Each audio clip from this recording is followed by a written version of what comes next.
1969వ సంవత్సరంలోనే న్యూక్లియర్ ఫిజిక్స్లో MSc first class pass అయిన వ్యక్తి దేశానికి ఏం చేయగలడా అని ఊహించినప్పుడు ఆనందం వేస్తుంది. It is a great honor to introduce the Nobel laureate in physics. కానీ ఏం చేశాడో చూసిన తర్వాత మాత్రం బాగా బాధేస్తుంది. Physics in Vedas, chemistry in Vedas, metallurgy in Vedas, agriculture, meteorology, space science in Vedas, medicine. ఇది కాకుండా అన్నిటికన్నా ఆశ్చర్యం ఏంటంటే ఆర్టిఫిషియల్ ఇంటెలిజెన్స్ ఇన్ వేదాస్ అండి. ఆర్టిఫిషియల్ ఇంటెలిజెన్స్ ఇన్ వేదాస్ అండి. మన సమాజం, దానిలో ఉన్న లోపాలు, చుట్టూ ఉన్న పరిస్థితులు, మనమే గొప్ప అనే పర్సనల్ ఈగో, ఒక చదువుకున్న వ్యక్తిలో గల హేతుబద్ధతని, సైంటిఫిక్ టెంపర్ని తొక్కేసి ఆ వ్యక్తిని ఇలా తయారు చేయడం చాలా దురదృష్టకరమైన విషయం. ఇప్పటికీ 120 ఏళ్లకు ముందే 1904లో పుట్టిన పత్తిపాటి రామానాయుడు అనే తెలుగు వ్యక్తి న్యూక్లియర్ సైన్స్ మీద ఇంట్రెస్ట్ పెంచుకొని మీతో కలిసి ప్రయోగాలు చేయాలని ఉంది అని ఏకంగా మేరీ క్యూరీకి ఉత్తరం రాశాడు. దానికి క్యూరీ ఒప్పుకుంటే ఆమెతో కలిసి రీసెర్చ్ చేసి పిహెచ్డి కూడా పూర్తి చేశాడు. ఆ తర్వాత మన దేశానికి తిరిగి వచ్చి టాటా మెమోరియల్ హాస్పిటల్లో చీఫ్ ఫిజిసిస్ట్గా సేవలు చేయడమే కాకుండా తనతో పాటు 2 గ్రాముల రేడియంని ఇండియాకి తీసుకొచ్చి దేశంలోనే మొదటి రేడియం ఎక్స్ట్రాక్షన్ యూనిట్ని కూడా నెలకొల్పాడు. ఫాదర్ ఆఫ్ మెడికల్ ఫిజిక్స్ అని పేరు తెచ్చుకునే స్థాయికి ఎదిగాడు. మరి 1969లో ఎంఎస్సి న్యూక్లియర్ ఫిజిక్స్ చదివిన ఈయనేమో ఆర్టిఫిషియల్ ఇంటెలిజెన్స్ ఇన్ వేదాస్ అండి. ఇప్పుడు చెప్పండి, మనం కాలానికి తగ్గట్టు ముందుకు పోతున్నామా, వెనక్కి వెళ్తున్నామా? ప్రజల్లో అవేర్నెస్ని 2 రకాలుగా పెంచవచ్చు అన్నది మా అభిప్రాయం. సరైన సమాచారాన్ని అందిస్తూ పెంచవచ్చు, తప్పుడు సమాచారాన్ని ఖండిస్తూ పెంచవచ్చు. వీలైనంత వరకు మొదటి దారిలోనే వెళ్ళే ప్రయత్నం చేస్తుంటాం. కానీ కొన్నిసార్లు రెండో దారి కూడా ఎంచుకోవాల్సిన పరిస్థితి కూడా వస్తుంది. ఫణి తేజ అనే కుతూహలశాలి ఒక ఇంటర్వ్యూ వీడియోను పంపి దానిలో ఉన్న సమాచారాన్ని విశ్లేషించమని అడిగారు. ఆ ఇంటర్వ్యూలో ఉన్న వ్యక్తి తనకున్న ఎంఎస్సి ఫిజిక్స్ క్వాలిఫికేషన్ని, కంప్యూటర్ మీద చేసిన కృషిని ఒక ట్రంప్ కార్డులా వాడుతూ, అంటే ఒక అర్హతలా వాడుతూ అన్నీ 5000 ఏళ్ల క్రితమే మన వాళ్ళు రాసేశారు అని చెప్తుంటే ఆశ్చర్యం వేసి, బాధేసి, అన్నిటికంటే ఎక్కువగా కుతూహలం వేసి దానిలో ఉన్న నిజానిజాలని అన్వేషించే పని చేశాం. ఒరిజినల్ వీడియో లింకు డిస్క్రిప్షన్లో ఇస్తున్నాం. ఇంకా డిలీట్ చేయకపోతే కనుక మీరు కూడా చూడొచ్చు. ముందుకెళ్ళబోయే ముందు ఈ వీడియోని లైక్ చేయండి. ఇంకా చేయకపోతే కనుక మా ఛానల్ని సబ్స్క్రైబ్ చేయండి. అలాగే ఒక వీడియోని వారంలో 3 సార్లు హైప్ కూడా చేయొచ్చంట. అది కూడా చేస్తే ఒక పని పూర్తయిపోతుంది. కంటెంట్లోకి వెళ్ళే ముందు మళ్ళీ చెప్తున్నాం, మన పూర్వీకులు చేసిన ఆలోచనల మీద, సాధించిన శాస్త్రీయ అభివృద్ధి మీద మాకు అవగాహన, అపారమైన గౌరవం ఉంది. అది అందరికీ తెలియజేసే ఉద్దేశంతో కొన్ని వీడియోలు కూడా చేసాం. కాబట్టి ఈ వీడియో చూసి మేమేదో మన పూర్వీకుల లెగసీని తక్కువ చేస్తున్నామని అనుకోవద్దు. చివరగా మాది రోస్టింగ్ వీడియోలు చేసే ఛానల్ కాదు. కాబట్టి మీరు అడిగే ప్రతి వీడియోకి కౌంటర్ వేయడం మాకు సాధ్యం కాకపోవచ్చు. అర్థం చేసుకుంటారని ఆశిస్తూ టాపిక్లోకి వెళ్దాం, పదండి. ఈ విషయం మీద క్లారిటీ రావాలంటే ముందుగా మనం ఒక వ్యక్తి గురించి కొద్దిగా తెలుసుకుందాం. Karl Popper. ఈయనొక ఫిలాసఫర్ ఆఫ్ సైన్స్. సైన్స్ అంటే ఏంటి, దాని లక్షణాలు ఏంటి, ఏది సైన్సు ఏది సైన్స్ కాదు, అసలైన సైన్స్ని, సైంటిఫిక్ విషయాల్ని గుర్తించడం ఎలా అనే విషయాల మీద ఈయన గొప్ప ఆలోచనలో, రచనలో చేశాడు. దానిలో భాగంగా ముందు తరాలకి సైన్స్ని గుర్తించే కొన్ని ఫండమెంటల్ ప్రిన్సిపల్స్ని కూడా అందించి వెళ్ళాడు. కార్ల్ పోపర్ ప్రకారం మీరు దేన్నైతే తప్పు అని నిరూపించలేరో అది సైన్స్ కాదు. దీన్నే క్రైటీరియన్ ఆఫ్ ఫాల్సిఫైబిలిటీ అని కూడా అంటారు. ఒక ప్రాపర్ సైంటిఫిక్ సిద్ధాంతం ఏదైనా బోల్డ్ ప్రిడిక్షన్స్ చేయగలగాలి. అంటే ధైర్యంగా ప్రయోగాల్లో రాబోయే ఫలితాలను ముందే చెప్పగలగాలి. ఆ సిద్ధాంతాల ప్రిడిక్షన్ తప్పు అయ్యే అవకాశం ఉంది అని ప్రయోగాల ద్వారా పరీక్షించే అవకాశం ఖచ్చితంగా ఉండాలి. అంటే ఒక సిద్ధాంతానికి సపోర్టుగా ఎన్ని ఆధారాలు దొరికినా అది తప్పు అని చెప్పే పరీక్ష చేయలేకపోతే అది సైన్స్ కాదు. మళ్ళీ వినండి, ఒక సిద్ధాంతానికి సపోర్టుగా ఎన్ని ఆధారాలు దొరికినా అది తప్పు అని నిరూపించడానికి ఏ పరీక్షలు చేయలేకపోతే, ఆ పరిశీలన చేసే అవకాశం లేకపోతే అది సైన్స్ కాదు. ఉదాహరణకి శాంటాక్లాజ్ ఉన్నాడు అని మీరు ప్రూవ్ చేద్దామనుకుంటే మీకు బోల్డ్ అనే ఆధారాలు కనపడతాయి.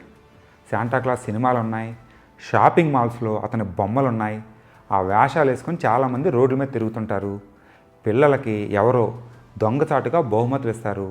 ఎక్కడన్నా తవ్వితే శాంతాక్లాస్ కాస్ట్యూమ్స్ కూడా బయటపడవచ్చు, వగైరా వగైరా. ఇవన్నీ చూపించి ఇదిగో శాంటాక్లాస్ ఉన్నాడు అని మీరు వాదించవచ్చు.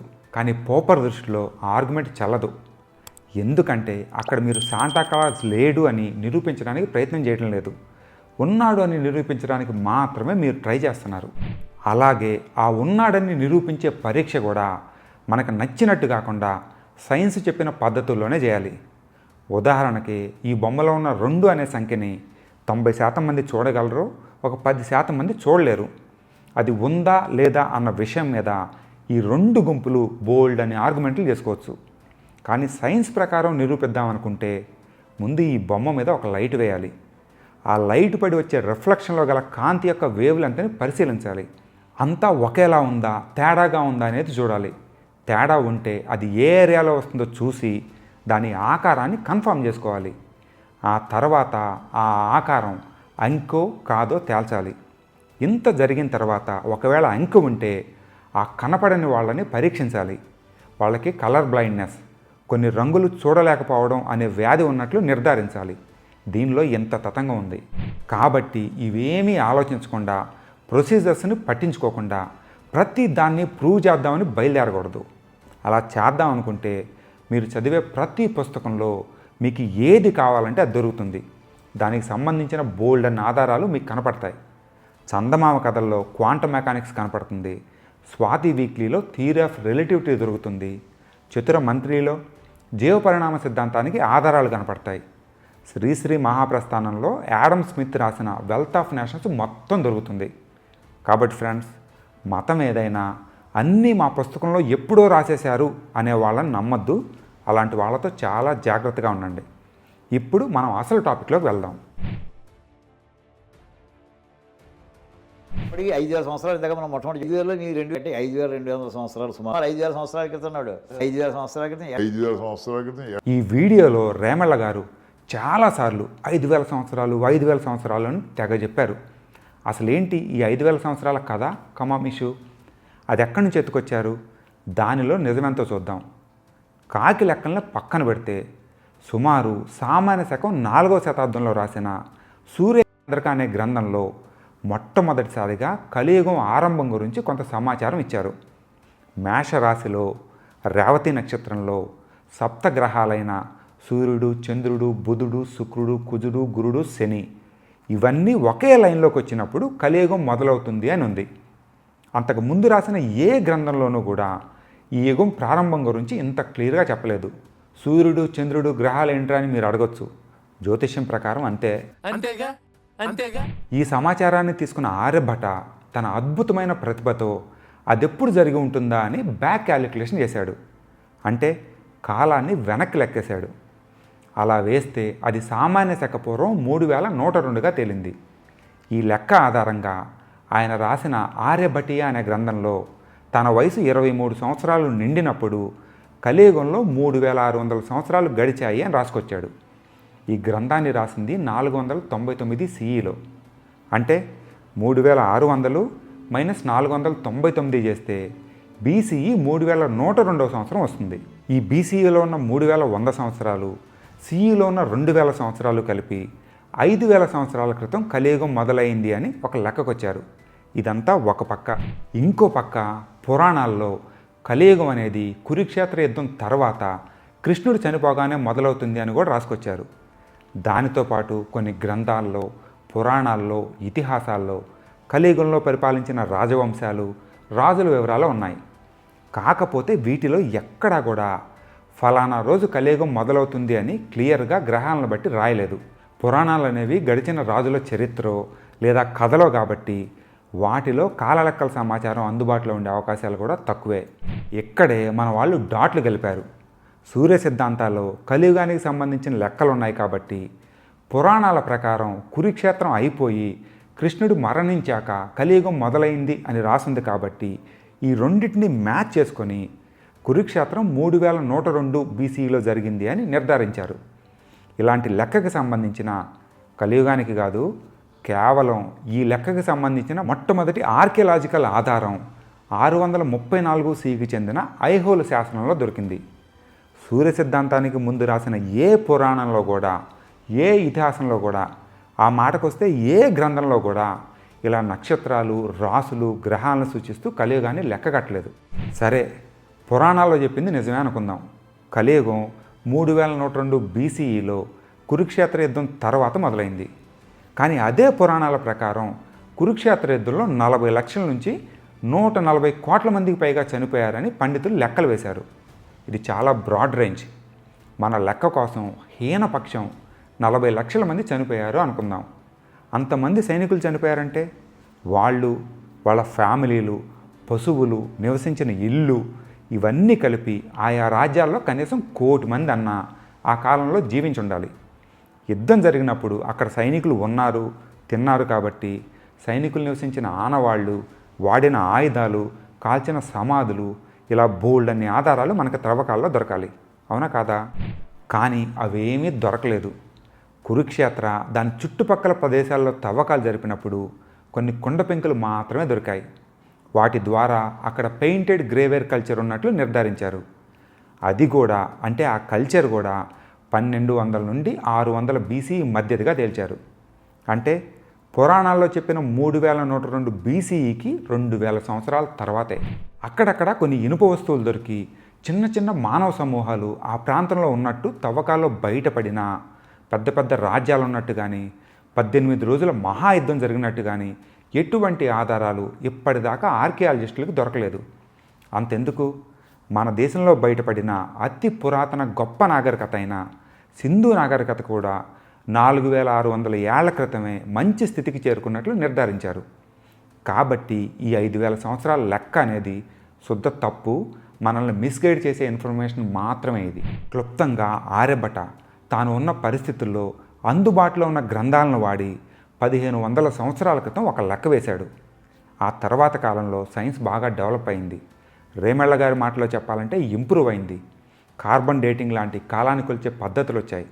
భాషాశాస్త్రం అభివృద్ధి చెంది పురాతన శాసనాలను చదవగలుగుతున్నారు. చారిత్రక ప్రదేశాల్లో త్రవ్వకాలు జరిపి జాగ్రత్తగా విశ్లేషించగలుగుతున్నారు. చరిత్రని ఇంతకు ముందు కంటే ఖచ్చితత్వంతో కొలగలుగుతున్నారు. అయినా కూడా ఆర్యభట దగ్గర ఆగిపోవడం, 5000 సంవత్సరాల లెక్కనే పట్టుకొని వేలాడటం ఎంతవరకు సమంజసం? మీరే చెప్పండి.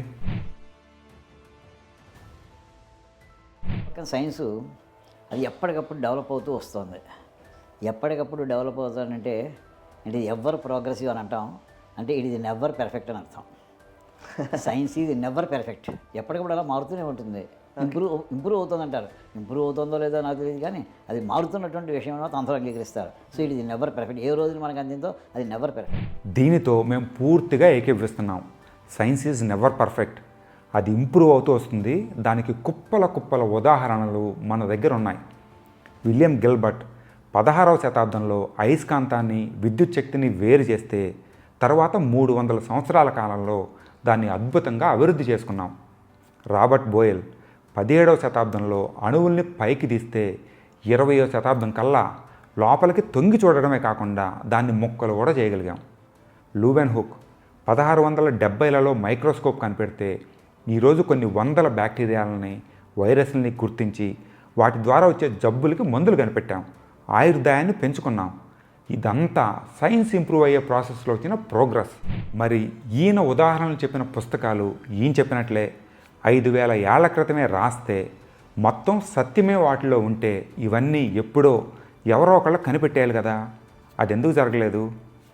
ఎందుకంటే ఈయన చెప్పిన పుస్తకాల్లో ఆధునిక సైన్స్ ఏమీ లేదు. వీడియో మొదట్లో చెప్పినట్టు ఇప్పుడు సైన్స్ ఏదన్నా కొత్తది కనిపెట్టగానే వాటిలో వెతికేసి ఏదో పిచ్చి కథ పట్టుకొని ఇదిగో ఇది మా దగ్గర ఎప్పుడో ఉంది అంటారే తప్ప వాటిని ముందే ఎవరో కనిపెట్టలేరు. ఎందుకంటే వాటిలో ఈయన చెప్తున్న ఆధునిక సైన్స్ లేదు కాబట్టి. మనకి వేదం సంపూర్ణంగా లభిస్తే ప్రతి వాక్యాఖ్యను మనం మోడర్న్ సైన్స్తో చూడడానికి ట్రై చేయొచ్చు. ఇవాళ సంపూర్ణ వేద భాగాలని మనం లభించటం లేదు. 1131 శాఖలది 12, 13లోకి వచ్చేసి 1947కి. అది అలా ఆ 12 కూడా మిగలేదు. 1991కి వచ్చేప్పుడు 7లో తగ్గిపోయిందండి. అంటే కొండ మీద బండ జారిపోతుంది. అవును. ఇందులో నిజం కొంత మాత్రమే చెప్పారు, అదే ఇబ్బంది. ఈ రోజుకి కూడా వేద సంహిత పూర్తిగా మనకు అందుబాటులో ఉంది అని చాలామంది పండితులు అంగీకరిస్తారు. కానీ భారత ఉపఖండంలో రకరకాల భాషలు, ఆచారాలు, సాంప్రదాయాలు, కట్టుబాట్లు ఉన్నాయి కాబట్టి వాటికి తగ్గట్టు ఆయా ప్రాంతాల వాళ్ళు వేదాల్లో శాఖలు ఏర్పరచుకున్నారు. ఇలా వచ్చిన శాఖలు వందల్లో ఉన్నాయి. వాటిలో కొన్ని మిగిలాయి, చాలా అంతరించాయి. అనగా వేద జ్ఞానం చాలా వరకు పోయింది, వేదాలు మొత్తం దొరకటం లేదు, సంపూర్ణ వేద భాగాలు లేవు అనడం తప్పు. వేదం అనేది గవర్నమెంట్ టెక్స్ట్ బుక్ అయితే ఈ శాఖలో సుకుమార్, విక్టరీ, విఐపి లాంటి కంపెనీల గైడ్లు అనుకోండి, గైడ్లు పోయినంత మాత్రాన టెక్స్ట్ బుక్ పోయిందనడం, సమాచారం అంతా మిస్ అయిందనడం చాలా పొరపాటు. కాల గణన మన పూర్వీకులు ఎలా కాలాన్ని గణించారు, మనం కాలం అంటే మన దృష్టిలో ఏంటి, ఇప్పుడు మనం మాట్లాడుకున్న క్యాలెండర్లు, టైంలు, ఇవన్నిటికీ మన పూర్వీకుల ఆలోచనకి అసలు ఏమైనా సారూప్యతలు ఉన్నాయా, దీన్ని విభేదించే విధంగా ఏమైనా ఉన్నదా? ఇప్పుడు మనం చెప్పుకునేటువంటి సంవత్సరం చెప్తున్నాం అండి. దాన్ని మన వాళ్ళు బ్రాడ్గా 4 యుగాలుగా చేశారు. కృతయుగం, త్రేతాయుగం, ద్వాపరయుగం, కలియుగం. ఈ కలియుగాన్ని ఒక యూనిట్గా పెట్టుకుంటే దానికి బట్టి ఎంతంత టైం పడుతుంది వాళ్ళు లెక్క కట్టారు. చాలా అద్భుతమైన ప్రశ్న అడిగారు. దీనికి అసలైన సమాధానం ఈ మధ్యనే సంక్రాంతికి ముందు చేశాం. కుతూహలం ఉంటే ఒకసారి చూడండి. మసాలాలు ఏమి కలపకుండా, లేనిపోని అతిశయోక్తులకి పోకుండా కాలగణన చెప్పడంతో పాటు ఈ యుగాలు అనే కాన్సెప్ట్ ఎలా మొదలైందో కూడా దానిలో ఉంది. ఇక మీదే లేటు. మన కాలగణనలో కలియుగం 4,32,000 సంవత్సరాలు, ద్వాపర యుగం 8,64,000 సంవత్సరాలు, త్రేతాయుగం 12,96,000 సంవత్సరాలు, కృతయుగం 17,28,000 సంవత్సరాలు. ఈ నాలుగింటిని కలిపితే ఒక మహాయుగం అంటారు. అంటే ఈ మహాయుగంలో 43,20,000 సంవత్సరాలు ఉంటాయి. అటువంటివి 71 మహాయుగాలని ఒక మన్వంతరం అంటారు. ఇటువంటివి 14 మన్వంతరాలు కలిస్తే ఒక కల్పకాలం అవుతుంది. లక్షల సంవత్సరాలని పూర్వీకులు రాశారు. ఈయన కూడా బాగానే చెప్పారు. కానీ ఇదంతా నిజమే అని అనుకోవడంలోనే ఉంది ఇబ్బంది. మనిషికి హోమోసెపియన్స్కి చెందిన ఫాజిల్స్, శిలాజాలు కేవలం 3 లక్షల ఏళ్ల లోపువి మాత్రమే దొరికాయి. అది కూడా మొరాకోలో. అంటే ఈ భూమి మీద మనిషి మహా అయితే 5 లక్షల ఏళ్ల ముందు మాత్రమే ఆఫ్రికాలో ఎవాల్వ్ అయ్యాడు. ఆ ఖండాన్ని దాటుకొని విజయవంతంగా బయటపడింది కేవలం 70,000 ఏళ్లకు ముందే. అంటే ఆఫ్రికాలో తప్ప ఈ భూమి మీద ఉన్న మనుషులందరూ కేవలం 70,000 ఏళ్ల క్రితం ఆఫ్రికాని వదిలిన మానవ సమూహాల సంతానం. జెనెటికల్ ఆధారాలు కూడా ఈ విషయాన్ని ధృవీకరించాయి. అయినా కానీ ఈ యుగాల కాకి లెక్కలు ఇంకా చెప్తూ అవే నిజమని ప్రజల్ని పక్కదోవ పట్టించడం చాలా పెద్ద తప్పు. ప్రీ హిస్టారికల్ టైమ్స్లో రాసిన విషయాలని స్టడీ చేయాలి కానీ అవే నిజాలుగా ప్రచారం చేయకూడదు. మైక్రోస్కోపిక్ లెవెల్లోనూ ఆల్మోస్ట్ మీకు నానో సెకండ్ వరకు వాళ్ళు టైం యూనిట్స్ డిఫైన్ చేశారండి. అంటే ఆ టైం యూనిట్లో వాళ్ళు డిఫరెన్స్ చేసేది థియరిటికల్ రాసేసి కూర్చోవడం కాదు, అక్కడ జరిగే తేడాలు ఎలా ఉంటాయో కూడా వర్ణించగలిగారు. అవునా? అది ఉదాహరణ చెప్తారు వాళ్ళు. చిన్నది తామరపు అప్పుడే వికసించిన తామరపు పట్టండి, ఆ ఆకులన్నీ రేకులన్నీ విప్పేసేయండి, ఓ దొంతర కింద పెట్టండి, అప్పుడే తయారు చేసి కొత్త సూది పట్టండి, కొత్త సూది పైనుంచి కిందకి ఒకసారి పొడవండి, పైన ఉన్నటువంటి రేకులుగా అయితే కింద వరకు వెళ్ళిపోతుంది కదా. ఆ టైం మీద లెక్క వేసి దాన్ని ఎన్ని రేకులు ఉన్నాయి భాగించమన్నారు. అర్థమైందండి మీకు? 1500, 2000 ఏళ్ల క్రితం ఇలా తామర పువ్వులతో లెక్కలు, వేళ్లతో ఎక్కాలు గొప్ప విషయాలే కావచ్చు. కానీ ఇప్పుడు కాదు. 1656లో హెగెన్స్ మొదటి పెండులం గడియారాన్ని తయారు చేసి 1 సెకనుని కొలవడాన్ని మొదలుపెట్టాడు. ఆ తర్వాత 80 ఏళ్లకి జాన్ హారిసన్ అనే వ్యక్తి 100 రోజులకి 1 సెకను మాత్రమే తేడా వచ్చే అంత ఖచ్చితమైన గడియారాన్ని తయారు చేశాడు. 1832లో కార్ల్ ఫ్రెడరిక్ గౌస్ సెకండ్ని ఒక బేస్ యూనిట్గా చేయమని ప్రతిపాదిస్తే 1862లో BAAS వాళ్ళు దీనికి ఒప్పుకున్నారు. దాని తర్వాత దీన్ని ఖచ్చితంగా డిఫైన్ చేయడానికి ఆపసోపాలు పడి మొన్న మధ్య 2019లో ఫైనల్ చేశారు. ఈయన మాత్రం మన వాళ్ళు ఎప్పుడో నానో సెకండ్లతో సహా కొలిచేశారని బుకాయిస్తున్నారు. ఇలాంటి వాళ్ళు సూదులు, తామరపూల దగ్గర ఆగిపోతే ఆధునిక శాస్త్రవేత్తలు కాంతి వేగాలు, అణు గడియారాలతో ముందుకు పోతున్నారు. మీరు ఎవరిని ఫాలో అవుతారో, మీ పిల్లలకి ఎవరిని అనుసరించమని సలహా ఇస్తారో మీ విజ్ఞతగా వదిలేస్తున్నాం. ఇంకో 1000 ఏళ్ళ తర్వాత ఏం జరుగుతుంది, ఎవరు ఉండం మనం, ఏం జరుగుతుంది అది చెప్పాలండి. ఇది జరిగేయండి భాగవతంలో పరీక్షిత్ ఈ ప్రశ్న అడుగుతాడండి. ఓకే. 12 స్కంధాల పుస్తకం భాగవతం, 11 స్కంధాల వరకు ఆయన అంతా చెప్పిన తర్వాత అప్పుడు 12వ స్కంధం మొదట్లో ఇంతవరకు మీరు జరిగినటువంటి మహానుభావుల యొక్క శ్రీకృష్ణ పరమాత్మ యొక్క లీల చెప్పారు, నరసింహావతారం చెప్పారు, అన్ని దశావతారాలు చెప్పుకొచ్చారు, అన్ని అవతారాలు చెప్పుకొచ్చి వచ్చారు.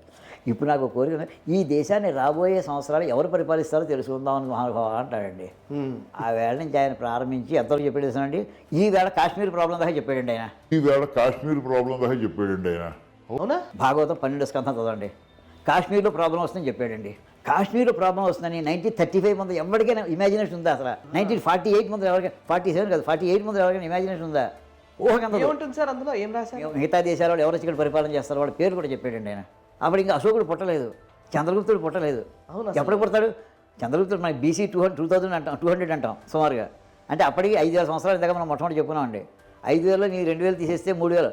సో అప్పటి ఆయనకి పరీక్షిత్ అడుగుతున్న నాటికి ఆవేళ ఇంకా రాబోయే 3000 సంవత్సరాలు జరగబోయే చంద్రగుప్తుడి పేరు చెప్పాడండి భాగవతంలోనూ.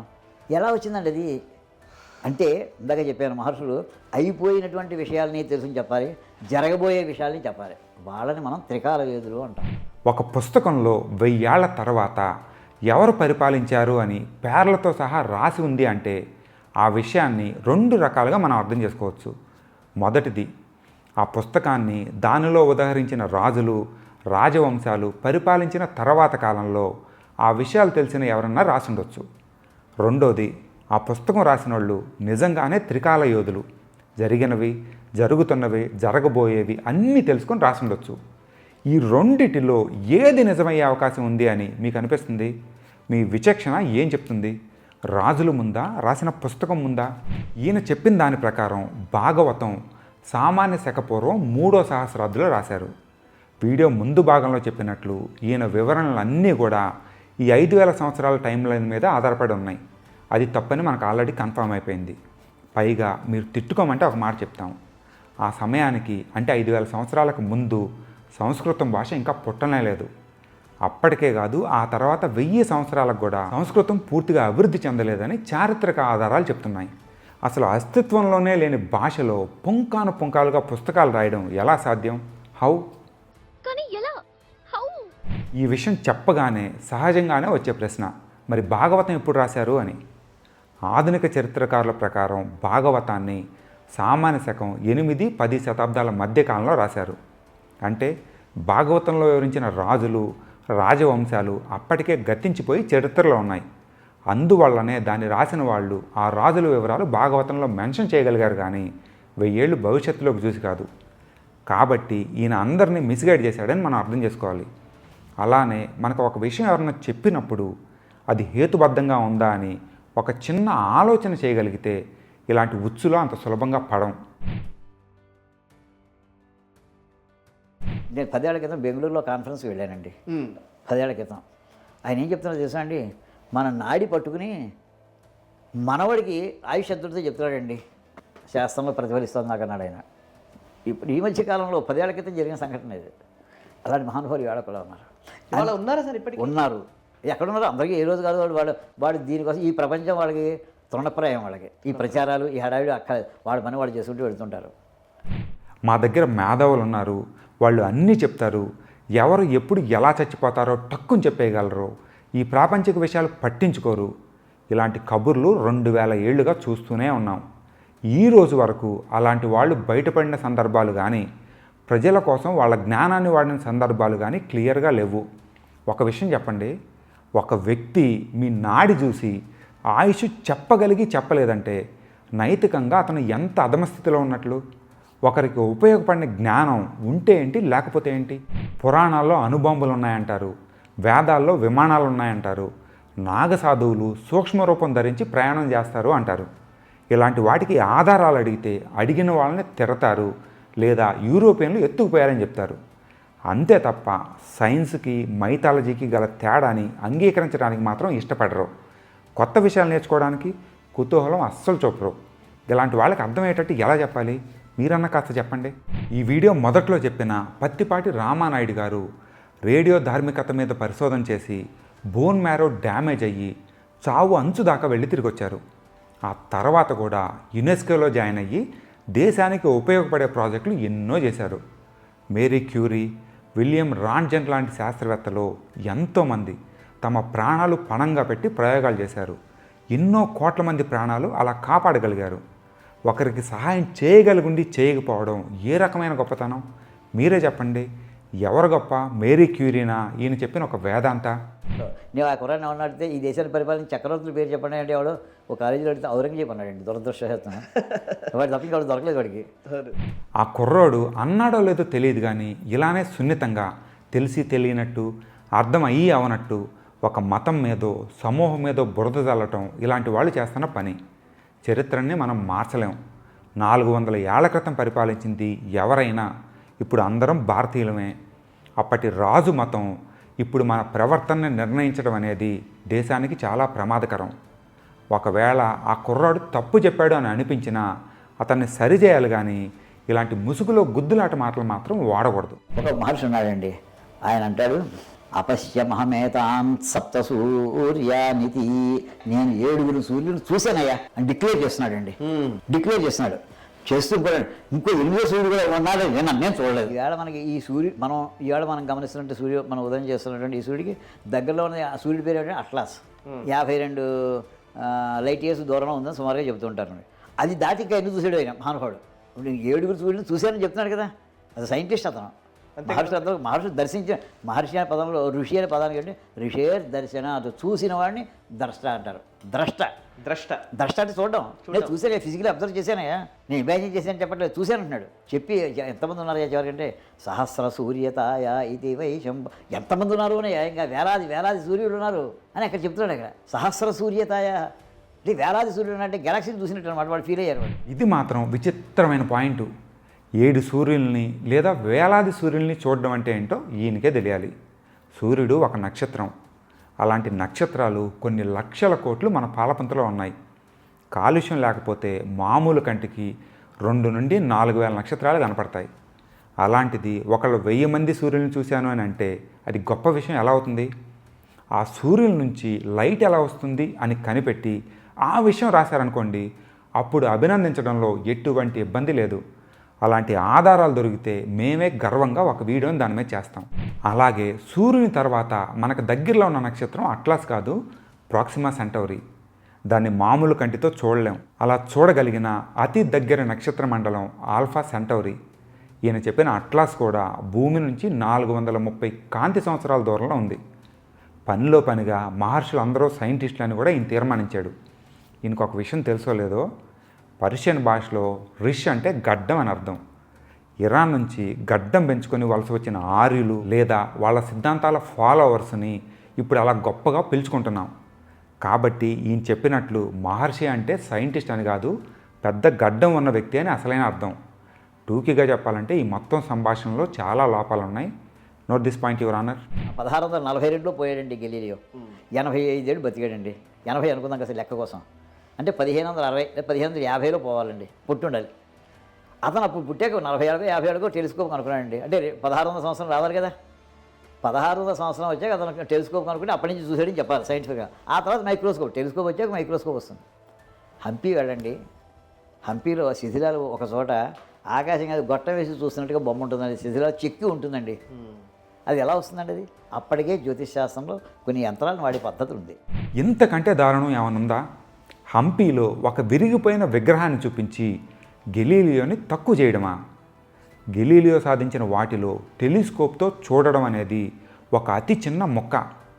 ఆయన రాసిన 5 అద్భుతమైన పుస్తకాల్లో గణిత శాస్త్రాన్ని సైన్స్లో వాడటం, సూర్య కేంద్రక సిద్ధాంతాన్ని శాస్త్రీయంగా సమర్థించటం, మెకానిక్స్, కైనమాటిక్స్ శాస్త్రాలకి పునాదులు వేయడం లాంటివి చాలా చేశాడు.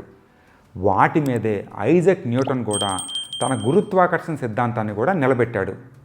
ఇంతేకాకుండా చర్చికి వ్యతిరేకంగా నిలబడి తన జీవితాంతం గృహ నిర్బంధంలో గడిపాడు. అలాంటి వ్యక్తిని ఈకలా తీసిపారేయడానికి ఎంఎస్సి చదివిన వ్యక్తిగా ఈయనకి మనసు ఎలా వచ్చింది? చదువుకున్న ప్రతి ఒక్కరూ బాధపడాల్సిన విషయం ఇది. సందేహం ఎప్పుడు ఉండేది. అంటే కొన్ని పండుగలు ఏమో మారుతూ ఉంటాయి కానీ ఇది కరెక్ట్ డేట్ ఒకటే. ఇది సౌరమానం ఫిక్స్డ్. ఇది ఈ డేట్ ఇలాగే వస్తుంది. ఈయన సంక్రాంతి జనవరిలోనే ఎందుకు వస్తుంది అన్న విషయం కొంత మసాలా కలిపి చెప్పాడు. ఇందాక చెప్పినట్లు అట్లాంటి గొప్పలకి పోకుండా ఉన్నట్టుగా చెప్తూ దీని మీద ఆల్రెడీ ఒక వీడియో చేశాను. ఒకసారి మా ప్లేలిస్ట్ చెక్ చేయండి. వెస్ట్రన్ ఫిలాసఫీలోనండి 4 పంచమహాభూతాలు, మనకి పంచమహాభూతాలు. వాళ్ళకి చతుర్భూతాలే. భూమి ఒప్పుకుంటారు, నీళ్ళు ఒప్పుకుంటారు, అగ్ని ఒప్పుకుంటారు, వాయువు ఒప్పుకుంటారు, అంతే. ఆకాశాలు ఒప్పుకోరు వాళ్ళు మహాభూతంగా. ఒక నాగరికత భూతాలను ఎప్పుడో దాటేసి బయటకు వచ్చేసింది. మనం మాత్రం ఇంకా అక్కడే ఆగిపోయాం. దానికి ఒకానొక కారణం ఇదిగోండి ఇలాంటి వాళ్ళే. మనల్ని ఆ భూతాల పేరు చెప్పి 2000 సంవత్సరాల వెనక్కి తోసే ప్రయత్నం ఎప్పుడూ చేస్తుంటారు. మీరు ఆ ఉచ్చులో పడతారా, లేదా ఆ భూత వర్తమాన భవిష్యత్తులు తెలుసుకునే ప్రయత్నం చేస్తారా? ఈ మధ్య ఒక అద్భుతమైన వీడియో చేసాం, ఒకసారి చూడండి. మీకు క్లారిటీ రాకపోతే అప్పుడు అడగండి. ఇది కూడా అగ్నిపర్వతం పేరింది. ఎల్సిడి ఎక్కడ కదా 20 సంవత్సరాలు 20,000 సంవత్సరాల తర్వాత చదివారు పేపర్లో నిన్న. అటువంటి సంఘటన ఇది జరుగుతుందని ఎవరైనా చెప్పగలరా? మొట్టమొదటి నీకు 20,000 సంవత్సరాలు నీకు ఎలా తెలిసింది? నువ్వు ఎలా చెప్తున్నావు? 20,000 క్రితం ఎవరైనా రాసింది నీకు దొరికింది ఆ పుస్తకం ఏమైనా? నువ్వు ఎలా చెప్తున్నావు? ఎస్టిమేట్ చేస్తున్నావు, అంతే కదండి. ఈ ఎస్టిమేట్ చేసింది ఆ వేళ నీకు అక్కడ ఉందని ఎవరు చెప్పాడు నీకు? అంటే నీ ఎక్స్పెరిమెంట్ నువ్వే ప్రూవ్ చేసుకుని అదే కరెక్ట్ అనుకుంటున్నావు. ఒక పాత పుస్తకంలో ఏది రాసినా నిజమని నమ్మేవాళ్ళతో ఇదే ఇబ్బంది. అగ్నిపర్వతం 20,000 ఏళ్ల క్రితం పేలిందని ఎవరన్నా రాశారా అని చాలా కాన్ఫిడెంట్గా అడిగారు. ఆ విషయం తెలియాలంటే పుస్తకమే రాయక్కర్లేదు. దాన్ని తెలుసుకోవడానికి చాలా రకాల పద్ధతులు ఉన్నాయి. అగ్నిపర్వతం నుంచి ఇంతకు ముందు వచ్చిన లావా శాంపిల్ని తీసుకొని రేడియోమెట్రిక్ డేటింగ్ చేస్తారు. ఇప్పుడు బద్దలైనప్పుడు వచ్చిన లావాని పరిశీలించి కూడా ఆ లెక్కలు కట్టచ్చు. Gas emissions, seismic signals, tectonic movements, ఇలా చాలా విషయాలను పరిశీలించి శాస్త్రవేత్తలు ఒక నిర్ణయానికి వస్తారు, ఒక టైం లైన్ చెప్తారు. ఒక పాత పుస్తకాన్ని చదివేసి గుడ్డిగా నమ్మేసి ఈయనలా కాదు. కాబట్టి ఈయన చెప్పే విషయాల కన్నా కూడా సైంటిస్టులు చెప్పే విషయాల్ని నమ్మడం ఉత్తమమైన పని. దానికి తోడు శాస్త్రవేత్తలు ఒక విషయం తెలియకపోతే అది తెలియదని చెప్తూనే తెలుసుకునే ప్రయత్నం చేస్తారు. కానీ మా ఐజాక్ న్యూటన్ ఎప్పుడో రాశాడు, మా కోపర్నికస్ ఎప్పుడో చెప్పేశాడు లాంటి మాటలు అసలు చెప్పరు. స్పేస్కి టైంకి ఉదాహరణ మనకి భాగవతంలో మంచి ఉదాహరణ కనిపిస్తుందండి. బలరాముడి భార్య, ఆ అమ్మాయి పేరు రేవతి. తండ్రికి ఈ అమ్మాయికి మంచి మొగుడిని చూడాలి, మంచి భర్తను సంపాదించాలి. తనకి కాలంలో ఉన్నటువంటి కుర్రాళ్ళందరూ చూశాడు, ఎక్కడ ఆయన సాటిస్ఫై అవ్వలేదు. ఆయన డైరెక్ట్ బ్రహ్మలోకాన్ని వెళ్ళిపోయాడు, అమ్మాయిని తీసుకుని వెళ్ళిపోయాడు. ఆయన వెళ్ళి ఆయన బ్రహ్మగారు కంగారు వెళ్ళిపోయాడు. ఏడు ఇలా వచ్చేసేవాడు అన్నాడు. మా అమ్మాయికి సరి అయిన వరుణ్ ఎవడో అడ్రస్ చెప్తారేమో వెళ్ళాడు. ఇప్పుడు ఎవడు నువ్వు పైకి రావడం వల్ల యుగాలు గడిచిపోయి కింద గడిపో, నువ్వు కింద గడిపో. అతను త్రేతాయుగం కృతయుగంలో వెళ్ళాడు. నువ్వు అతను కిందకు వచ్చేప్పటికి మరి అంత స్పీడ్గా వచ్చేసాడు కిందకి. అప్పుడప్పుడే ద్వాపరయుగం వచ్చేసినట్టండి. కృతయుగం వెళ్ళిపోయింది, త్రేతాయుగం వెళ్ళిపోయింది, ద్వాపరయుగం చివరిలోకి వచ్చేసారు. తన సాపేక్ష సిద్ధాంతాన్ని ప్రతిపాదించినప్పుడు సమయం కూడా సాపేక్షమే అని ఐన్స్టీన్ లెక్కలేసి నిరూపించాడు. అది అందరికీ అర్థం అవడానికి కొన్ని కథల ద్వారా, రియల్ లైఫ్ ఉదాహరణల ద్వారా చెప్పే ప్రయత్నం చేశాడు. అదిగో అలాంటి వాటిలో ఒకదాన్ని ఈయన ఏదో ఒక పురాణంలో ఉన్న పిట్ట కథతో కలిపేసి అది మేము ముందే కనిపెట్టేసామని చెప్పడం జరిగింది. క్లిష్టమైన లెక్కలేసి ఎంతో శ్రమ కోర్చి ఒక విషయం కనిపెట్టగానే ఇదిగో ఇది మా దగ్గర ముందే ఉంది అని సన్నాయి నొక్కులు నొక్కుతారు. ఒకవేళ అలా ఉంటే ఆ చెప్పేదేదో ఐన్స్టీన్ కంటే ముందు చెప్పొచ్చు కదా. ఎవరాపారు మిమ్మల్ని? ఆయన సిద్ధాంతాన్ని కనిపెట్టి అందరికీ అర్థమయ్యే కథలు చెప్పి దానితో ప్రజల్లో అవగాహన కల్పిస్తే కానీ మనం రియలైజ్ అవ్వలేకపోయామా? లేదా అసలు ఆ విషయాలు లేకపోయినా ఏదో రకంగా డాట్స్ కలిపేసి గొప్పతనం నిరూపించుకునే ప్రయత్నమా? మీరే చెప్పండి. ఐన్స్టీన్ అన్నీ చూసాడా? ముందు చూడలేదు, ఊహించాడు. ఇలా జరగాలి నా ఈక్వేషన్ ప్రకారం. అది ఇప్పుడు జరుగుతుంది, ఇప్పుడు మనం ప్రూవ్ చేస్తున్నాం. ఆయన చూసుకోలేదు పాపం, నేను కొన్ని చూడగలిగాడు. తను ప్రిడిక్ట్ అడ్వాన్స్గా చేశాడు. ఆ జరిగినటువంటి ఇప్పటికి సిద్ధిస్తున్నాయి కొన్ని కొన్ని. ఈవెన్ ఐన్స్టైన్ కూడా అన్ని కూడా థాట్ ఎక్స్పెరిమెంట్స్ అంటే అదే ఇమాజినేటివ్. ఇప్పుడు చూడండి, అతను 1905 ఏమండి అప్పుడు థియరీ ఆఫ్ రిలేటివిటీ ఒక మోడల్ తయారు చేశాడు, స్పెషల్ థియరీ. తర్వాత జనరల్ థియరీ ఆఫ్ రిలేటివిటీ పెట్టాడు 1915-16లో. అతను థియరీ ప్రకారం అప్పటికి E=mc² ఫార్ములా రాశాడు. ఎప్పుడు కనుక్కున్నాడు? E=mc² సుమారు 1905లోనో 1916లోనో కనుక్కున్నాడండి. అది ఎప్పుడు ప్రూవ్ అయింది? అది 1946లో మనకి బాంబు పేలినప్పుడు, 1945లో బాంబు పేలినప్పుడు. దీనిలో చాలా తప్పుడు వివరణ ఉంది. ఐన్స్టీన్ థాట్ ఎక్స్పెరిమెంట్లు చేసిన విషయం నిజమే, కానీ అన్నీ ముందే ఊహించాడు, ఊహల మీదే బతికిన మనిషి అన్నీ అలానే చెప్పేవాడు అన్నది మాత్రం శుద్ధ అబద్ధం. తాను మొదటిసారి 1905లో రిలీజ్ చేసిన పేపర్లలో అప్పటికే ప్రయోగపూర్వకంగా నిరూపించబడిన కాంతి వేగం, ఫోటో ఎలక్ట్రిక్ ఎఫెక్ట్ని వివరించే ప్రయత్నం చేశాడు. మైకెల్సన్, మోర్లే అనేవాళ్ళు కాంతి వేగం గురించిన ప్రయోగం 1887లో చేస్తే ఆ తర్వాత 18 ఏళ్లకి ఐన్స్టీన్ స్పెషల్ థియరీ ఆఫ్ రిలేటివిటీలో దాన్ని వివరించాడు. ఒక రకంగా చెప్పాలంటే ఐన్స్టీన్ కెరియరే ప్రయోగాల ఫలితాలను వివరించే ప్రయత్నంతో మొదలైంది. కానీ కేవలం థాట్ ఎక్స్పెరిమెంట్తో కాదు, తన కాన్సెప్టుల్లో ఉన్న సంక్లిష్టతని వేరే వాళ్ళకి అర్థమయ్యేటట్టు చెప్పడానికి, ఆలోచనలను ముందుకు తీసుకొని పోవడానికి మిగతా శాస్త్రవేత్తల కన్నా ఐన్స్టీన్ ఊహాశక్తుల్ని ఎక్కువగా వాడాడు. కానీ ఊహల మీదే సిద్ధాంతాలను నిలబెట్టలేదు. అంతెందుకు, ఐన్స్టీన్దే ఒక కోట్ ఉంది, ముందు ఊహించండి, తర్వాత క్లియర్గా ఆలోచించండి, చివరగా దాన్ని కఠినతరమైన లాజికల్ అనాలిసిస్కి, తర్కానికి గురి చేయండి అని. ఇంకా మేం చెప్పేదేముంది, ఇదిగో imagination is more important than knowledge అన్నాడు కదా అని అన్నీ మీరు ఊహించుకోవడం కూడా కరెక్ట్ కాదు. ఏమంటారు? ఇంకొక వైపు సార్, ఇప్పుడు మనం కాలము, స్పేస్ టైము, మనము కాలగణన, ఇవన్నీ మీరు స్పెసిఫిక్గా ఎక్స్ప్లెయిన్ చేసుకుంటూ వచ్చారు. ఈరోజు మోడర్న్ సైంటిస్టులు చెప్తున్న వాటికి మనకు అవైలబుల్, మీరన్న మనకు ఏదైతే అవైలబుల్ వేద వాంగ్మయం ఉందో దాన్ని బేస్ చేసుకుని ఈ కాలం వాళ్ళకి ఏమైనా చేసిన పరిశోధనలు ఉన్నాయా, ఎవరైనా చేసినవి ఉన్నాయా? ఇప్పుడు రాబోయే తరం వాళ్ళు, ఈ తరం వాళ్ళు నేర్చుకోవాలంటే ఏమైనా ఆప్షన్స్ ఉన్నాయా? ఎట్లా? యాంకర్ అడక్క ఒక మంచి ప్రశ్న అడిగారు. ఈ కాలం వాళ్ళు వేద వాంగ్మయాన్ని వాడి చేసిన పరిశోధనలు ఏమన్నా ఉన్నాయా, లేదా అవి ముందు చేయొచ్చా అని. దానికి సూటిగా సమాధానం లేదు. ఎందుకంటే ఈయన లేదా ఈ తరహా వాళ్ళు ఒకసారి సైంటిస్టులు కనిపెట్టేశాక ఇవి మా దగ్గర ఉన్నాయి అని ముందుకు వస్తారు, కానీ వాళ్ళు కనిపెట్టకముందే వాటి గురించి అసలు మాట్లాడరు. వాటి ఆధారంగా పరిశోధనలు చేయరు, కొత్త విషయాలు కనిపెట్టరు. ఎందుకంటే వాళ్ళు చెప్పే పుస్తకాల్లో సైన్స్ లేదు కాబట్టి, ఉన్నా అవి ఆధునిక సైన్స్ అంత పురోగతి సాధించిన విషయాలు కావు కాబట్టి. క్వాంటమ్ థియరీ కంటే చక్కగా చెప్పాలంటే ఒక మాట, ఆర్బిట్స్లో తిరుగుతుంటుందండి. ఇది దీని మీద నాకు కొన్ని వందల ఎగ్జాంపుల్స్ దొరికాయి సార్. ఈ సైన్స్ వేదంలోనూ శాస్త్రాల్లోనూ నా సైంటిఫిక్ ఇన్ఫర్మేషన్ మీద నేను దాని మీద నా పిహెచ్డీ చేశాను. క్వాంటమ్ సిద్ధాంతం అంటే కేవలం ఆర్బిట్లో తిరగడం మాత్రమే కాదు. Wave particle duality, quantum entanglement, uncertainty principle, superposition, quantum field theory, ఇలా చెప్పుకుంటూ పోతే చాలా ఉన్నాయి. వాటన్నిటికీ ఈయనకి వేదాల్లో కొన్ని వందల ఉదాహరణలు దొరికాయని చెప్తున్నారు. పిహెచ్డీ కూడా చేశారంట. అసలు అప్పటికే కనిపెట్టేసిన వాటికి ఎవరు ఎలా ఎందుకు పిహెచ్డీ ఇచ్చారో మాకు తెలియదు. ఈయన చెప్తున్న ఆ పుస్తకాలను వాడి ఏ ష్రోడింగర్ ఈక్వేషనో, పౌలీ ఎక్స్క్లూజన్ ప్రిన్సిపల్ లాంటి కొత్త మ్యాథమెటికల్ ఫార్ములాలు కనిపెడితే ఈయన ఇంటికి వెళ్ళి శాలువా కప్పి ద గ్రేట్ కుతూహలశాలి అని బిరుదిచ్చి పూల బొక్కే కూడా ఇచ్చి మరీ వస్తాం. ఈందే లేటు. భర్తృహరి సుభాష్ గారు జగత్ప్రసిద్ధి. ఏమండి, భర్తృహరి గొప్ప మ్యాథమెటిషియన్, ఏమండి, గొప్ప వ్యాకరణవేత్త. ఆర్టిఫిషియల్ ఇంటెలిజెన్స్ పుస్తకం రాశాడండి ఆయన. ఏనాటి వాడైనా బీసీ కాలం నాటి 2000 సంవత్సరాల క్రితం, విక్రమార్కుడు కాలంలో వాడండి, 2000 సంవత్సరాలు. ఆయన రాసిన పుస్తకం పేరు వాక్యపదీయం. భర్తృహరి గణితవేత్త అన్నది, ఆర్టిఫిషియల్ ఇంటెలిజెన్స్ మీద పుస్తకం రాశాడు అన్నది శుద్ధ తప్పు. ఆయన ఒక తత్వవేత్త, అతి గొప్ప వ్యాకరణవేత్త. ఈ విషయంలో అసలు అనుమానమే లేదు. ఆ మిగతా వాటిని ఆయనకి యాట్రిబ్యూట్ చేయటం ఆయన గొప్పతనాన్ని ఖచ్చితంగా తక్కువ చేసి అవమానించడమే. అలానే భర్తృహరి బీసీ కాలం నాటి వాడని కూడా ఏం చెప్పారు, అది కూడా తప్పే. ఆయన పుట్టింది సామాన్య శకం 5వ శతాబ్దంలో. ఉంది కూడా విక్రమార్కుని ఆస్థానంలో కాదు.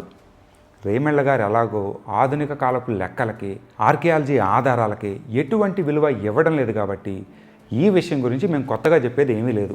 ఈ తర్క వ్యాకరణాలు దీని మీద 1985లో ఒక అతను ఫస్ట్ టైం ఆర్టికల్ రాశాడు. ఆర్టిఫిషియల్ ఇంటెలిజెన్స్ 1985లో గుర్తెట్టుకోండి, 40 years బ్యాక్. నా దగ్గర ఉంది ఆర్టికల్. ఓకే, ఫారినర్, అమెరికా వాడు. అతను ఎలా రాశాడు తెలిసిన ఉదాహరణ, దాంట్లో రిఫరెన్స్ అని కూడా మన భర్తృహరి వాక్యాలు రాశాడండి. అవునా?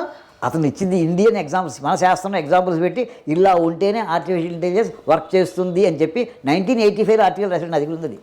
అది ఇప్పుడు రాశాడు. ఈవేళ ఆర్టిఫిషియల్ నుంచి మన లాస్ట్ 1 year 2 years నుంచి వింటున్నాం. అంత ఉందా లేదు అది గొడవ కదా. అతను ఎప్పుడు రాశాడు? 1985లో రాశాడు రోటరిక్ అని. అతను చెప్పిన రిఫరెన్స్ ఏమిటి, ఈ నాలెడ్జ్ అంతా ఇండియాలో ఉందని రాశాడు. అతను రాస్తున్నాడు, మన వాళ్ళు రాసుకోవట్లేదు. ఎగ్జాంపుల్స్ ఇచ్చాడు, ఇవే ఇచ్చాడండి. దేవదత్త, మళ్ళీ సోమదత్త అంటే ఇవే ఎగ్జాంపుల్స్ పెట్టాడు అతను. వండర్ఫుల్ కదా. ఎక్కడున్నాం మనం అసలు, మన స్థాయి ఏమిటి, మనం ఏమనుకుంటున్నాం, మర్చిపోయాం మనం. సంస్కృతం గొప్పతనం గురించి, దానిని ఏఐలో వాడడం గురించి 1985లో ఆర్టికల్ వచ్చింది అనగానే మేము కూడా కాస్త సంతోషించాం. ఎవరా రోడ్రిగ్గు, ఏమా ఆర్టికల్ అని కుతూహలంతో వెతకడం మొదలుపెట్టాం. ఎంత వెతికినా మాకు ఆ పేరుతో ఏ మీద రాసిన ఒక్క ఆర్టికల్ కూడా కనపడలేదు. చివరిగా తేలింది ఏంటంటే, రిక్ బ్రాగ్స్ అనే వ్యక్తి 1985లో ఏఐలో వాడే భాషల మీద ఆర్టికల్ రాస్తూ దానిలో సాంస్క్రిట్ రిప్రజెంటేషన్ గురించి చర్చించాడు. మాకు కూడా కుతూహలం కలిగి 2 రోజుల పాటు ఆ ఆర్టికల్ని పూర్తిగా స్టడీ చేశాం. ఆ ఆర్టికల్లో ఎక్కడా కూడా రచయిత సంస్కృతాన్ని ఏఐలో కానీ కంప్యూటర్ లాంగ్వేజ్లో కానీ వాడమని సలహా ఇవ్వలేదు. ఒక సహజ భాషని ఆర్టిఫిషియల్ ఇంటెలిజెన్స్లో ఎలా వాడచ్చో ఆయన సంస్కృతాన్ని రెఫరెన్స్గా తీసుకొని చిన్న ఎనాలిసిస్ చేశాడు. ఆ సహజ భాష తెలుగు, తమిళం, మలయాళం కూడా కావచ్చు. మరి సంస్కృతాన్ని ఎందుకు తీసుకున్నాడు? ఎందుకంటే ఒక భాష ఎంత పాతదైనా ఏలో వాడే అవకాశం ఉంటుంది అని చెప్పడానికే రిక్ సంస్కృతాన్ని తీసుకున్నాడు, కానీ అదొక గొప్ప భాషని కాదు. అలాగే ఈ నాలెడ్జ్ అంతా ఇండియాలో ఎప్పుడో ఉంది అని కూడా రిక్ రాయలేదు. కాబట్టి ఇదంతా ఫేక్, ఫ్యాబ్రికేటెడ్. ఒకవేళ మేము సరైన ఆర్టికల్ రిఫర్ చేయలేదు అని మీరు అనుకుంటే, మీలో ఎవరికైనా రేమెళ్ళ గారు చెప్పిన 1985లో రొడ్రిక్ రాసిన ఆర్టికల్ దొరికితే లింక్ పెట్టండి, మేము కూడా కాస్త చదువుతాం, దాని నుంచి ప్రేరణ పొందుతాం. ఏటం అనే మాటకి అర్థం ఏంటంటే అభేద్యం. దాన్ని డివైడ్ చేయలేము, ముక్కలు చేయలేము. రోదర్ఫర్డ్ ఎగ్జాంపుల్ అని ఉందండి, రోదర్ఫర్డ్ ఎక్స్పెరిమెంట్స్. అతను చెప్పింది ఏంటంటే, కాదు ఇది ముద్ద కాదు, లోపల గొల్ల అన్నాడండి. గొల్ల అన్నాడు. ఏమండి దానికి అతను ఎక్స్పెరిమెంట్ దాంట్లో ఏంటంటే మధ్యలో న్యూక్లియస్ ఉంటుంది, చుట్టూ ఖాళీ ఉంటుంది, చిన్న చిన్న పార్టికల్స్ ఖాళీల్లో గుండ్రంగా తిరుగుతూ ఉంటాయి. అది అతను బోర్ థియరీ అని చదువుతూ ఉంటామండి. ఏమండి ఇవి మాత్రం ఫిక్స్డ్ అన్నారండి. 1912 నుంచి ఇంకా స్టార్ట్ అయిందండి. కొన్నాళ్ళు అయిన తర్వాత లేదా సెంటర్లో ఉన్న ముద్ద న్యూక్లియస్ అది కూడా ముద్ద కదయా, అది కూడా గొల్లలేనయా అన్నాడండి కూడా. ఓకే, ఆ గొల్లలు ఏమున్నాయి? గొల్ల అంటే దాని లోపల గోళికలు వేసినట్టుగా అందులో ఉండాలి, అందులో ప్రోటాన్లు న్యూట్రాన్లు ఎవరు ఉన్నాయి అని అన్నాడండి. అవి మళ్ళీ వాడు గొల్ల అది ముద్ద అన్నాడండి. ప్రోటాన్ ఒక ముద్ద కాదయ్యా, దాన్ని కూడా పగలగొట్టచ్చు. మళ్ళీ ప్రోటాన్ న్యూట్రాన్ పగలగొట్టచ్చు, దాని లోపల పేలుతుంది, ఇంకోటి ఉంది. ఇలా ఇలా ఇలా అలా భేదించుకుంటూ వచ్చారండి. ఈ చుట్టూ ఉండేటటువంటి ఎలక్ట్రాన్స్ గుండ్రగా తిరుగుతాయి కనుక అవి తిరుగుతూ, ఎలక్ట్రాన్ దాని పేరు పెట్టారు కనుక అవి తిరుగుతూ ఉంటాయి కనుక దాని పేరు ఎలక్ట్రిసిటీ అండి. ఈవేళ మనకు వచ్చేటటువంటి ఈ విద్యుత్ అంతా కూడా ఆ ఎలక్ట్రాన్ అనే పదం, అది ఆ లోపల గుండ్రంగా తిరుగుతూ ఉంటుంది. ఇంతకంటే దారుణం ఏమైనా ఉందా? ఎలక్ట్రాన్ నుంచి వచ్చిందే ఎలక్ట్రిసిటీనా? విలియం గిల్బర్ట్ 1600వ సంవత్సరంలో అయస్కాంతాన్ని, కరెంటుని సపరేట్ చేసి ఎలక్ట్రిసిటీ అనే పదాన్ని మొదట వాడితే 1891లో, అంటే 291 ఏళ్ల తర్వాత జార్జ్ స్టోనీ ఎలక్ట్రాన్ అనే పదాన్ని వాడాడు. ఆ తర్వాత 6 ఏళ్లకి జేజే థామ్సన్ అణువులో ఉండే ఎలక్ట్రాన్ని ప్రయోగపూర్వకంగా కనుక్కున్నాడు. మనం ముక్కు ఉందని కళ్ళజోడు అలా తయారు చేసుకున్నాం, కానీ కళ్ళజోడు కోసం ముక్కు ముందుకు రాలేదు. ఇదండి పర్ఫెక్ట్ కదా అసలు. Thank you. ఏంటో ఇవాళ పంచులు ఎక్కువ పడుతున్నాయి. ఏది ముందో ఏది తర్వాతో తెలియడం సైన్స్ హిస్టరీలో చాలా ముఖ్యం. లేకపోతే క్యాలిక్యులేషన్లు తలకిందులైపోతాయి. సూర్యుడు చిన్న స్పేర్గా భావిద్దాం. మన ఎర్త్ ఎక్కడెక్కడో ఉంది. సూర్యుడి నుంచి కిరణాలన్నీ కూడా ఎంత స్పీడ్లో వస్తున్నాయని చెప్పుకుంటున్నాం? సెకండ్కి 186,000 మైళ్ళ స్పీడ్లో వస్తున్నాయండి. అంత వేగంతో వస్తాయి కదండి. కానీ లోపల దానికి ఎంత డయామీటర్ ఎంత చూస్తుందండి? సూర్యుడి యొక్క డయామీటర్ 12 lakh kilometers అండి. సూర్యుని యొక్క డయామీటర్ 12 lakh kilometers. ఇప్పుడు బయట కాంతి కిరణాలు ఎలా వెళ్ళాయో అవి కూడా అలా వెళ్ళాలి కదండి. అంతే, వెళ్ళవండి, అదేంటి వెళ్ళవు. అది ఆశ్చర్యం. ఈ పాయింట్కి సమాధానం శాస్త్రవేత్తలకు ఎప్పుడో దొరికింది.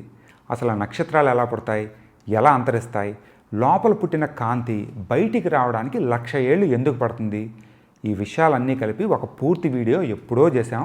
ప్లేలిస్ట్ ఒకసారి చూడండి. సూర్యుడు మచ్చలు వస్తాయి, సన్ స్పాట్స్ అంటారు. సూర్యుడు మచ్చలు ఎలా ఉంటాయండి? కాంతి వెళ్ళలేకపోయింది అక్కడికి. సూర్యుడు లోపల మచ్చలు, సూర్యుడే కాంతి గోళం అనుకుంటే మచ్చలు ఏమిటండి అసలు? మచ్చటి చీకటి ఎలా పారమైంది? కాంతికరణం వెళ్ళలేకపోయింది, వెళ్ళనివ్వదండి. అక్కడ దానికి వేదంలో వాడుతూ సూర్యుడు రాత్రిపూట ఎందుకు ప్రకాశించట్లేదుట అని ఉదాహరణ చెబుతూ, ఏమండి అక్కడ లోపల రాత్రి దేవతను ఉంటుంది, ఆవిడ ఈ కిరణాలను తన గర్భంలో పెట్టేసుకుంటుంది, అని ఈ కిరణాలు బయటికి రానివ్వట్లేదు అని చెప్పాడు. అది కథ కింద. కానీ ఇక్కడ జరిగిన లోపల ఉండే గ్రావిటేషన్ ఫోర్సు అక్కడ ఈ కాంతి కిరణాలు వెళ్ళనివ్వదండి. Okay, terrible gravitation force. ఆ గ్రావిటేషన్ ఫోర్స్ ఇన్ఫ్లుయెన్స్ చేస్తుంది లైట్ని. దానివల్ల కాంతి కిరణం వెళ్ళడానికి మెల్లమెల్ల కొన్ని ఇప్పుడు వచ్చిన కిరణాలన్నిట తప్పించుకు పారిపోయి వచ్చిన కిరణాలండి అని వర్ణిస్తారండి. ఈ వివరణలో చాలా తప్పులున్నాయి. సన్ స్పాట్స్ సూర్యుని లోపలుండో ఉపరితలం మీద, సర్ఫేస్ మీద ఉంటాయి. అవి నల్లగా కనపడటానికి కారణం అక్కడ కాంతి లేకపోవడం కాదు, పక్క ప్రాంతంతో పోల్చి చూస్తే ఆ ప్రాంతంలో ఉష్ణోగ్రత, టెంపరేచర్ తక్కువగా ఉండటం. రేమెళ్ళ గారు చెప్పినట్లు వాటికి గురుత్వాకర్షణ శక్తి కాంతిని లాగడానికి ఎటువంటి సంబంధం లేదు. ఈ మచ్చలో సూర్యునికి ఉన్న బలమైన అయస్కాంత క్షేత్రాల మూలంగా, మ్యాగ్నెటిక్ ఫీల్డ్స్ మూలంగా వస్తాయే కానీ గ్రావిటేషనల్ పుల్లింగ్ వలన కాదు. సూర్యుడు రాత్రిపూట ప్రకాశించకపోవడానికి సన్ స్పాట్స్కి లింక్ ఏంటో కూడా ఆయనకే తెలియాలి. భూమి తిరిగేదాంతో సంబంధం లేకుండా సన్ స్పాట్స్ ఉంటాయి కదా, ఇంత చిన్న లాజిక్ ఎలా మిస్ అవుతారో.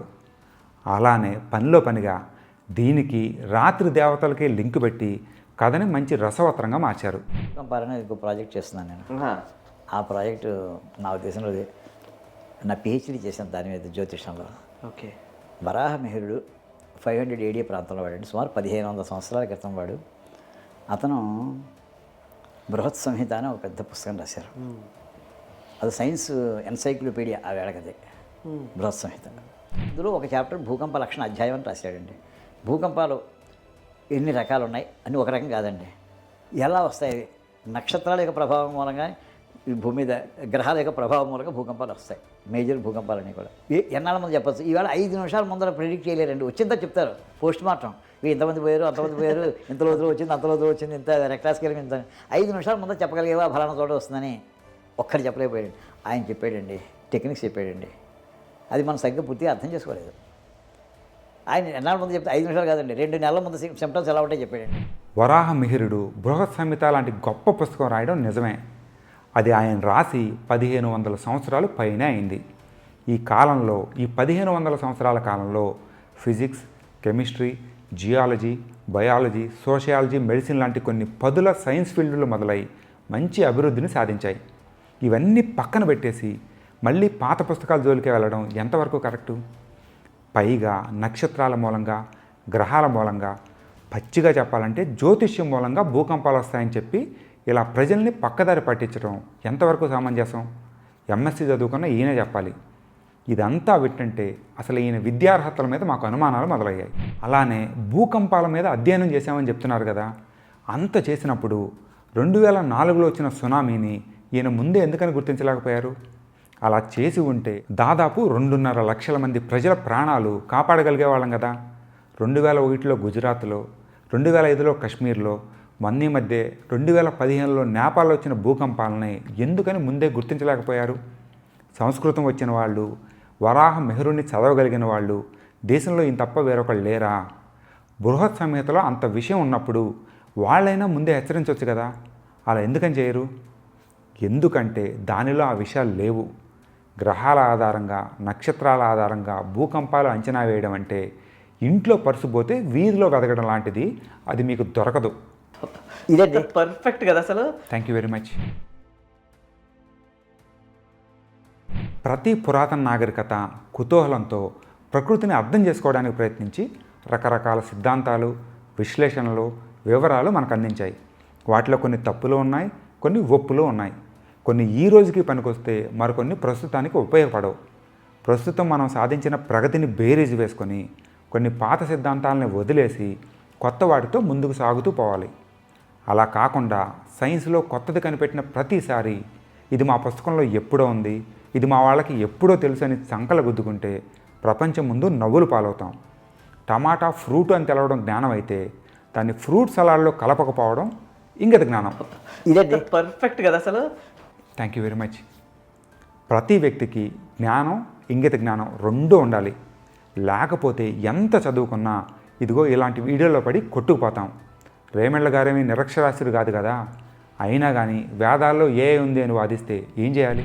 మనకంటే చిన్న దేశాలైన జపాన్, జర్మనీ, యూకే, ఫ్రాన్స్ లాంటి దేశాలు రీసెర్చ్లో, ప్రయోగాల్లో ముందుకు పోతుంటే మనం మాత్రం పాత పుస్తకాలు దుమ్ము దులిపి వాటిలో ఇప్పటికే కనిపెట్టేసినవి ఏమన్నా దొరుకుతాయేమోనని వెతుకుతున్నాం. చాలా దేశాలు తమ జీడిపిలో కనీసం 3% R&D మీద ఖర్చు పెడుతుంటే మనం మాత్రం 0.65కి మించి ముందుకు పోవడం లేదు.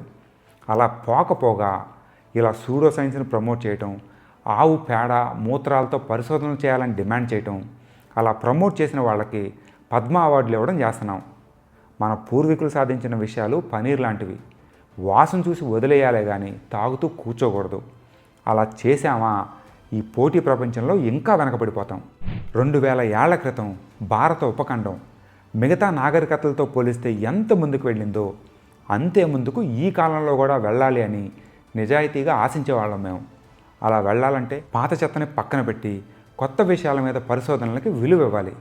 అలా జరగాలంటే సామాన్య ప్రజలకి సైన్స్ మీద అవగాహన కలగాలి. సైన్స్కి సూడో సైన్స్కి మధ్య గల తేడా ఖచ్చితంగా తెలియాలి. అప్పుడే ఇలాంటి ఉచ్చులో పడకుండా నిజమైన సైన్స్ పురోగతికి ప్రభుత్వం మీద ఒత్తిడి తీసుకొని రాగలం. ఈ వీడియోతో అయినా ఆ తేడా మీకు క్లియర్గా తెలిసిందే అని భావిస్తూ ఇంకో వీడియోతో మళ్ళీ కలుద్దాం. ఫైనల్గా మేము చెప్పేది ఏంటంటే మీ అభిప్రాయాలను కూడా ఇందులో పంచుకునే ప్రయత్నం చేయండి. ఈ వీడియోస్ని ముఖ్యంగా పిల్లలకి చూపించే ప్రయత్నం చేయండి, వాళ్ళకి అర్థం చేయించే ప్రయత్నం చేయండి. ఎందుకంటే వాళ్ళు భావి భారతానికి వాళ్ళే మార్గనిర్దేశనం చేసేవాళ్ళు కాబట్టి, ఆ బాధ్యత తీసుకునేవాళ్ళు కాబట్టి, వాళ్ళకు తెలిసినటువంటి విషయాల్ని వీళ్ళకి చెప్పడం వల్ల అట్లీస్ట్ నెక్స్ట్ జనరేషన్ని మనం సంసిద్ధం చేసిన వాళ్ళం అవుతాం. అది మ్యాటరు.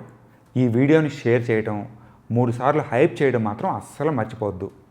సూడో సైన్స్ని భయంకరంగా ప్రమోట్ చేస్తున్న ఈ కాలంలో ఇలాంటి వీడియోని ప్రమోట్ చేయడం కూడా చాలా అవసరం. అందుకని ఆ పని ఖచ్చితంగా చేయండి. కుతూహలంగా ఉండండి, కుతూహలశాలను చూడండి.